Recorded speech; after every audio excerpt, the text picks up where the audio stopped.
नमस्कार मंडळी, मॅक कट्ट्यावर आपलं पुन्हा एकदा स्वागत. कट्टा मकरंदचा खुल्या चर्चेचा वेध घेत असतो आपण विविध बातम्यांचा, मागोवा विविध घडामोडींचा आणि विश्लेषण आपल्या अवतीभोवती घडणाऱ्या अनेक प्रसंगांचं.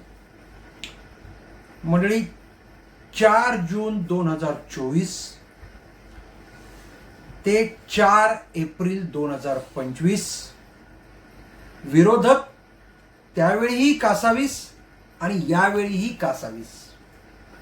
आपल्या लक्षात आलं असेल, 4 जून 2025ला लोकसभेचे निवडणुकीचे निकाल लागले होते आणि भारतीय जनता पार्टीला 400 पार करता आले नाही, अपेक्षित यश आलं नाही.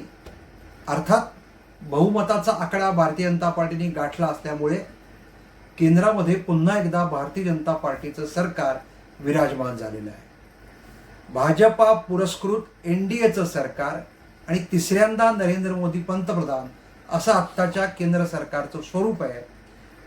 आणि याच केंद्र सरकारने 3-4 एप्रिल रोजी, म्हणजे अगदी नुकतेच, वक्फ बोर्ड विधेयकाचं बिल संसदेत मंजूर करून घेतलेलं आहे. म्हणून 2024 ते 2025 विरोधक त्यावेळीही कासावीस, आत्ताही पुन्हा कासावीस. गेल्या लोकसभा निवडणुकीच्या वेळी विरोधकांना असं वाटलं होतं की आपण मोदींचा अश्वमेध रोखू आणि इंडिया आघाडीचं सरकार येईल, काँग्रेस प्रणित इंडिया आघाडीचं सरकार येईल, अशा प्रकारची चर्चा, वातावरण करण्याचा प्रयत्न झाला होता. भाजपला 400 पार करता आले नाही, त्यावेळीही त्यांच्या अपेक्षा वाढल्या होत्या, पण प्रत्यक्षात भाजप बहुमताच्या आकड्याजवळ गेला, तो त्यांनी मिळवला आणि भारतीय जनता पार्टीचं सरकार आलेलं आहे. त्यामुळे त्यावेळी विरोधक कासावीस झाले होते आणि आता ते परत कासावीस झालेले आहेत की याच सरकारने, ज्यात एनडीए घटक पक्ष आहे, एनडीएचं समर्थन आहे, अशा सरकारने वक्फ बिल संसदेच्या दोन्ही सभागृहात मंजूर करून घेतलेलं आहे. आणि म्हणून परत एकदा विरोधक कासावीस झाले. मंडळी, आजच्या भागात आपण वक्फ बोर्डची झालेली चर्चा, त्याच्यावर झालेली भाषणं, त्यावर उलटसुलट आलेल्या प्रतिक्रिया याची चर्चा करणार नाही.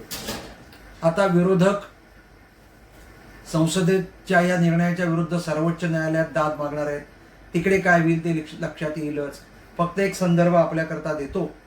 ज्यावेळी सर्वोच्च न्यायालयाने एका गरीब महिलेला, घटस्फोटित महिलेला म्हणजे शहाबानो, हिला पोटगी द्यावी, आणि पोटगी कशा अर्थाने द्यावी तर भारतीय संविधान, भारतीय कायदे या नियमांच्या आधारे तिला पोटगी द्यावी, असा ज्यावेळी निर्णय दिला, त्यावेळी या देशात एकच अगडोंब उसळला होता. इथल्या सर्व मुस्लिम संघटनांनी आणि यच्चयावत पुरोगामी, सेक्युलर, लिबरल, न्यू लेफ्ट, वोक अशा सगळ्या टोळक्यांनी त्या सर्वोच्च न्यायालयाच्या निर्णयाच्या विरोधात वैचारिक बौद्धिक लढाई चालून इथल्या सर्वसामान्य मुस्लिमांना रस्त्यावर येण्याला उद्युक्त केलं होतं. तत्कालीन राजीव गांधी यांच्या बहुमताच्या सरकारवर एक वेगळ्या प्रकारचा दबाव टाकण्यात आला होता. राजीव गांधी जे स्वप्न घेऊन आले होते, युवकांचे ने होते, ज्यांनी कॉम्प्युटर युग आणलं असं म्हणतात, ते नमले. त्यांनी पाशवी बहुमताच्या आधारे सर्वोच्च न्यायालयाचा, म्हणजे संविधानाच्या आधारा दिलेला निर्णय बदलला आणि शहाबानूला पोटगी नाकारली. म्हणजेच आमच्या शरियामध्ये तुमचं संविधान नको, अशा प्रकारच्या मानसिकतेला, म्हणजेच लांगुल चालनाला, मतपेटीला राजीव गांधी यांनी मान्यता दिली होती. आता संसदेत बहुमतानी दोन्ही सभागृहात वक्फ बोर्ड विधेयकातल्या सर्व सुधारणा मंजूर होऊन नव्या स्वरूपातलं बिल आलेलं आहे. या बिलाच्या विरोधात त्यावेळी सर्वोच्च न्यायालयाचा निर्णय नाकारणारे विरोधक आता कोर्टात, म्हणजे परत एकदा सर्वोच्च न्यायालयात गेलेले आहेत. आता सर्वोच्च न्यायालय काय भूमिका घेतात हे पाहावं लागेल. पण दरम्यान यातलं एक राजकीय जे मुख्य मुद्दा आहे ते म्हणजे तिसऱ्यांदा आलेलं मोदी सरकार हे सुद्धा अतिशय सशक्त, सक्षम आणि समर्थ आहे. ते एनडीए प्रणित, म्हणजे भाजप प्रणित एनडीएचं जरी असलं तरी त्या सरकारचा अजेंडा पंतप्रधान नरेंद्र मोदी म्हणजेच भारतीय जनता पार्टी चालवत आहे, हे वक्फ बोर्ड मंजुरीतनं सिद्ध झालेलं आहे. काय चर्चा होती की ज्या प्रकारचं सरकार अस्तित्वात आलेलं आहे, भाजपला एका अर्थाने अन्य पक्षांची मदत घ्यावी लागलेली आहे. त्या पक्षांच्या अजेंड्यामुळे भारतीय जनता पार्टीला समान नागरी कायदा, वक्फ बोर्ड यासारखे जे त्यांच्या वैचारिक भूमिकेचे निर्णय आहेत, हिंदू विचार वैचारिक भूमिकेचे निर्णय आहेत, ते अंमलात आणता येणार नाही. परंतु स्थिती उलट आहे. भारतीय जनता पार्टीने सिद्ध केलं की सरकार चालवण्याकरता, सरकार टिकवण्याकरता आम्ही आमच्या मूळ वैचारिक मुद्द्यांची तडजोड करणार नाही. म्हणजेच आम्ही संविधानाचा सन्मान करणार आणि त्या अंतर्गत या वक्फ बोर्डच्या सर्व सुधारणा करण्यात आलेल्या आहेत. त्यामुळे एका अर्थाने मोदी सरकार समर्थ, मजबूत, राजकीय दृष्ट्या वजन वाढलेलं आहे. हे ह्या एप्रिल 2025 4 एप्रिल 2025 म्हणजे राज्यसभेतही जेव्हा ते विधेयक मांडलं गेलं आणि मंजूर झालं त्यानंतर सिद्ध झालेलं आहे. आणि म्हणून मंडळी 4 जून 2024 ते आत्ता 4 एप्रिल 2025 हा कालखंड आपण लक्षात घेतला पाहिजे. या कालखंडात झालेली टीका, पंतप्रधान नरेंद्र मोदी, गृहमंत्री अमित शहा, भाजपचं सरकार, एनडीएचे घटक पक्ष यांच्याविषयी होणारी चर्चा आणि प्रत्यक्षात वक्फ बोर्ड निर्णयात झालेला निर्णय हे जर आपल्या सगळ्यात लक्षात घेतलं तर अतिशय प्रभावीपणे, चतुराईने पंतप्रधान नरेंद्र मोदी हे आपलं राजशकट चालवत आहेत हे परत एकदा सिद्ध झालेलं आहे. नुकतीच ईद झालेली आहे आणि त्या ईदच्या निमित्ताने सौगात ए मोदी असा भारतीय जनता पार्टीच्या अल्पसंख्याक आघाडीने कार्यक्रम हाती घेतला होता. त्याचा खुलासाही आला की ही केवळ मुसलमानांकरता सौगात नसून अल्पसंख्याक म्हणून गणले जाणाऱ्या ख्रिश्चनांकरता आणि शिखांकरताही ही एक सौगात आहे.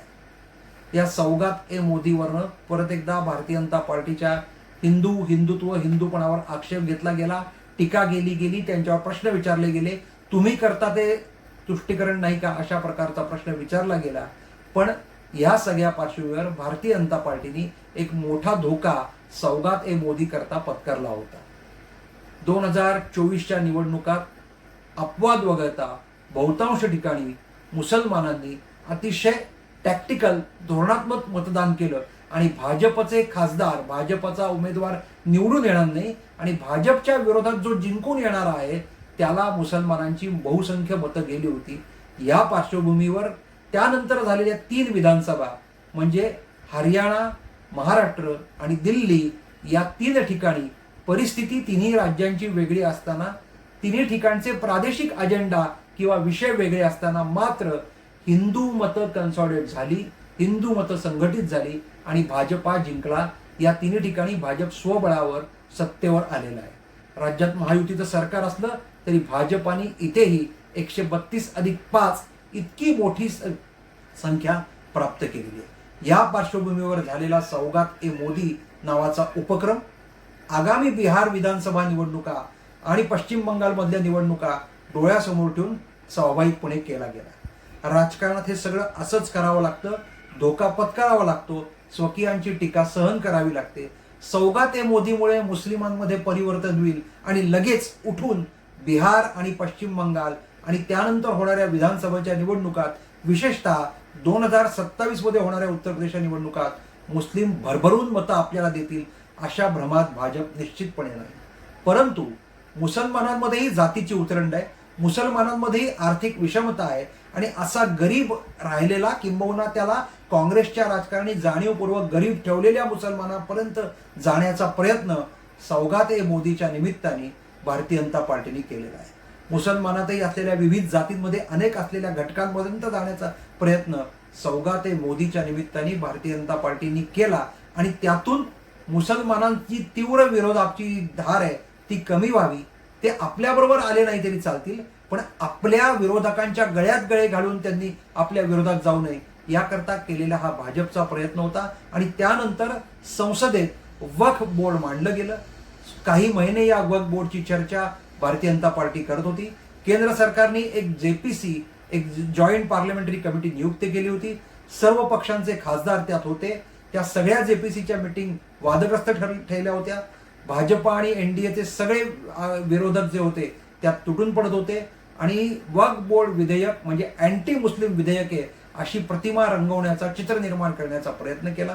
प्रत्यक्षात वक्फ बोर्ड विधेयक याच्याशी हिंदू मुस्लिम संबंध नाही. वक्फ बोर्ड विधेयक म्हणजे ज्या वक्फ बोर्डाला काँग्रेसनी अनियंत्रित सत्ता दिली होती, संविधानाच्या पलीकडचा त्याचा अधिकार मान्य केला होता, कायद्याच्या चौकटीत त्याला न बसण्याची मुभा दिली होती. केवळ त्या अर्थाने तेवढंच केंद्र सरकार म्हणजे मोदी सरकारने केलंय. संपूर्ण वक्फ बोर्ड आता संविधानाच्या चौकटीत आणलेलं आहे. त्याला भारतीय कायदे पूर्णपणे लागू होणार आहेत आणि ह्यामुळे अस्वस्थ झालेल्यांनी या विरोधात कोल्हेकोई सुरू केली होती. वक्फ बोर्डाच्या अनेक प्रकरणं आहेत, अनेक विषय आहेत, त्याच्यावर आपण कधीतरी चर्चा करू. पण मुळात सर्वसामान्य गरीब मुसलमानांना न्याय हा वक्फ बोर्डाच्या केंद्रबिंदू ठेवून भारतीय जनता पार्टीने सुधारणा घडवून आणल्या आणि ते वक्फ बोर्ड संसदेत सादर केलं. लोकसभा आणि राज्यसभेत याच्यावर चर्चा झाली. या वक्फ बोर्डच्या विरोधात विरोधकांना एक संधी होती, परंतु विरोधकांनी ही संधी गमावली. विरोधक जुन्या मुस्लिम लांगुल चालनाच्या अजेंड्यातच अडकून बसले. आजही आणि अजूनही केवळ आणि केवळ मुस्लिम मतपेटीच्या आधारे भाजपाला हरवता येईल आणि सत्ता मिळवता येईल अशीच गणितं बांधून विरोधकांनी वक्फ बोर्डावरच्या सुधारणांवर विरोध करताना संसदेत भाषणं केली. दोन्ही सभागृहात अपवाद वगळता विरोधकांची भाषणं लक्षात राहावी किंवा त्याची दखल घ्यावी असं फारसं झालेलं नाही. राहुल गांधींच्या पाठ फिरवून बसण्याकडे त्यांचा डोळाच लागला, त्यांना झोपत लागली याची चर्चा अधिक झाली. त्याचवेळी भारतीय जनता पार्टीच्या लक्षात आलं होतं की आपली जबाबदारी अधिक आहे. आपण सत्तेत आहोत, त्यामुळे आपली मांडणी ही प्रभावी आणि लोकांचं प्रबोधन करणारी, नेमकं आपण काय बदल करणार होती ती जबाबदारी त्यांनी पार पाडलेली आहे. तरी पण भाजपाने आपल्या संघटनेच्या स्तरावर वक्फ बोर्ड सुधारणा विधेयकाकरता अधिक प्रभावीपणे मांडणी करून कार्यकर्त्यांचं प्रबोधन करण्याची आवश्यकता आहे. संसदेत आता बिल संमत झालेलं आहे. यथावकाश ते राष्ट्रपतींकडे पाठवलं जाईल, त्याचा प्रत्यक्ष कायद्यात रूपांतर होईल. दरम्यान विरोधक सर्वोच्च न्यायालयात गेलेले आहे, तिथे काय होईल तेही दिसून येईल. पण या विधेयकाच्या संमत होण्याने पंतप्रधान नरेंद्र मोदी यांचं तिसऱ्या टप्प्यातलं सरकार हे समर्थ आहे, सक्षम आहे आणि आपल्या अजेंड्यावर राबणार आहे हे परत एकदा सिद्ध झालेलं आहे. त्यामुळे आता मोदी सरकारचा आत्मविश्वास वाढलेला आहे. आगामी काळात ते अधिक धडाडीचे निर्णय घेऊ शकतील असं एक चित्र निर्माण झालेलं आहे. अशा निर्णय घेण्यातनं एक आवश्यक सुधारणांचा वेग वाढू शकतो. विकासापासून सबका साथ सबका विकास अशी जी घोषणा आहे ती प्रत्यक्षात येऊ शकते आणि त्यामुळे राजकीयदृष्ट्या दोन्ही संसदेच्या दोन्ही सभागृहात या विधेयकाचं संमत होणं हे भारतीय जनता पार्टीचं वजन वाढवणारं ठरलेलं आहे. मंडळी, हे आपण लक्षात घेतलं पाहिजे. आणि विरोधकांचं कासावीस होण्याचं कारण नेमकं तेच आहे. विरोधकांचा प्रयत्न होता की एनडीएत फूट पडावी आणि एका अर्थाने संसदेच्या सभागृहात या विधेयकाच्या माध्यमातून या विधेयकाला हाडून पाडून मोदी सरकारला पराभवाला सामोरं जावं लागलं. परंतु अतिशय पद्धतशीरपणे काळजीपूर्वक भारतीय जनता पार्टीने नियोजन केलं होतं, आपल्या सगळ्या घटक पक्षांना विश्वासात घेतलं होतं आणि विधेयक संमत करणं म्हणजेच घटक पक्षांचंही हित आहे. म्हणजे नितीश कुमार यांना बिहारमध्ये मुस्लिम मतं मिळवायची असतील तर तिथला सर्वच खालच्या स्तरातला अगदी शेवटचा घटक असलेला गरीब सामान्य मुस्लिम हा वक्फ बोर्ड सुधारणांमुळे अधिक सक्षम होणार आहे, त्याला पटवून द्यायला पाहिजे हे त्यांनी बिंबवलं. तेच त्यांनी चंद्राबाबू नायडूंना हैदराबादमध्येही सांगितलेलं आहे. आणि अशा प्रकारे घटक पक्षांना विश्वासात घेऊन एक राजकीय मोठी लढाई 4 जून नंतर जिंकलेली आहे. 3 विधानसभा जिंकल्यामुळे भाजपचा आत्मविश्वास वाढला होता, पण या संसदेतल्या विजयामुळे भाजपचा आता आत्मविश्वास अधिक दुणावलेला आहे.